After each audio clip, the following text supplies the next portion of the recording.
โอนะโล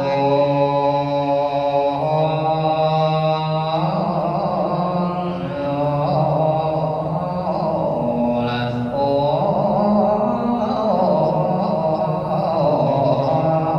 โลละสาสมนังนานังแก้วก่อนที่โมสวาสมมันดี สียอดฟ้าบ่จะการคำเจิงเจ้าจอมเสียนะด้วยคำดีนะด้วยคำงามดังนี้ว่าดูนะลา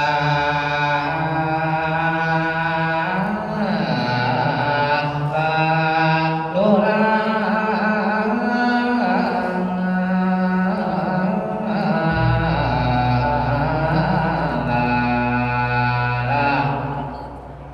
แก้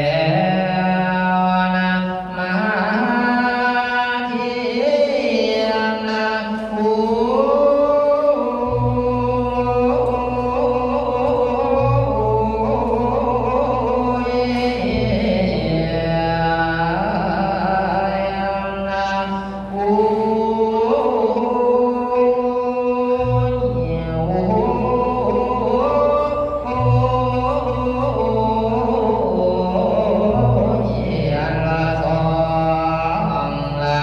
กาสัตตาโลกแก้วละที่ก็ได้แล้วเป็นทา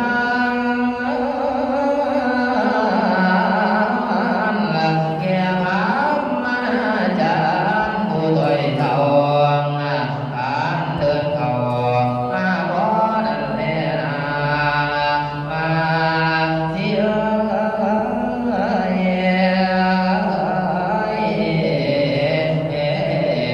บาสาโนลาแก้วนมเย้าแม่ได้จงใจเทียมนะแม่จงเห็นแก่ผู้มีนี่ผู้ใจบริสุทธิ์รักจะเป็นมุทาในโลกโยสาให้พ้นจากโภคาสรสารแม่ยาได้เป็นละแค่สองกุมารลูกแก้วงามเกิดแล้วดวงดีละสมาดูลาแก้วมานาทีสีสายสังวานันปานังปัญเจ้าสามปุริสาที่สบายเห็นจุคนขอเข้ามาสู่ดวงดีอยู่ขอทานสามท่าก็เพิ่มยอมย่อให้ด้วยกายสามสิ้นใจเป็นละทานพุทธิคือบาโลกสงสารวิก็พอได้บายกามตามเมียแก้วแก่นไทยแก้วคิงสายามุตาสาเดียลันดาสามมาผ่านแก้ววละอาสนัยมาแก้วเครื่องงานแถวละสารตุละโมรถงานลำเลือสามแก้วเครื่องนะตัวมีทั้งข้าวสารและข้าวเปลือกทั้งสวนเมืองและเงินทอง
ปัญญาสาปัญญูดัญญาณันแลสายินทาสังกาบัมมา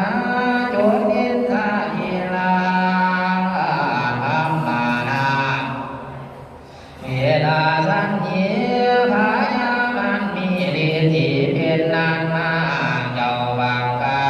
อกสาบันกับทั้งประจันเมืองหงฟ้าแสงส่องหนาเห็นมากับทางกาญาโยมเกิงโสภาบุญเท่าภาตามทำกับทั้งพญาเวทส่วนตนอยู่เก่าไหวเสียเรียนเท่าสาธุการเสือนสมดันคอยคอยแห่งเท้าผู้จะได้ละย้อนซอยละสาพันยูละพันจาเป็นผู้แก่โล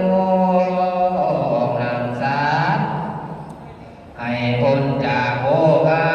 สมละสาสามีเทวดาวันเทวดาทั้งหลายสีเทศายใบดวงดอกไม้มาบูชาวาพญาเจ้าตนนี้มีบุญเป็นอันมากให้ท่านยากทางไทยและ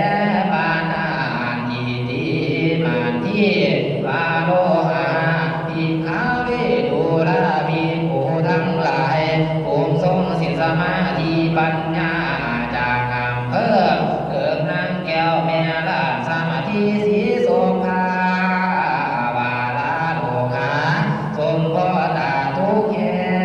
งละนำผลแพงเพิ่งหาคนสมัครยังเห็นหน้าตุ้มเข้าป่าหายเห็นสมใจเอื้อเอื้อบุญไข่เรือ นอนแทงโอเล่นไอ้มนละแม่พางเขาแซ่แสนฟังละ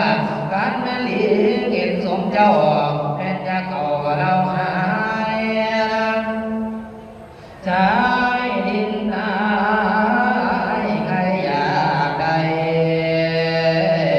นะพากันผู้พกให้ท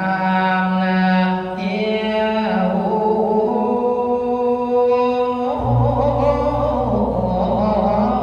สร้างมาละนายมาละนายเมียตูนอยู่คอยคอยใจบ่หอยอะไรละขอมาจงใจใครอยากได้นางหน้าไทยมาที่นั่นกษัตริย์สีอาขาว นางเป็นลูกสาวสีนะพญาบนทั้งมาตลานะอานุโมทนาเนื่องก็บ่ขาดนะด้วยพระราชสาวกวางย่อมือมาลันขึ้นใส่เก้าไปพระบาทเท้าจริงทุนสารวาสุตินางวัตเมธานาอันประธานนันโส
ปะพังอันปะดา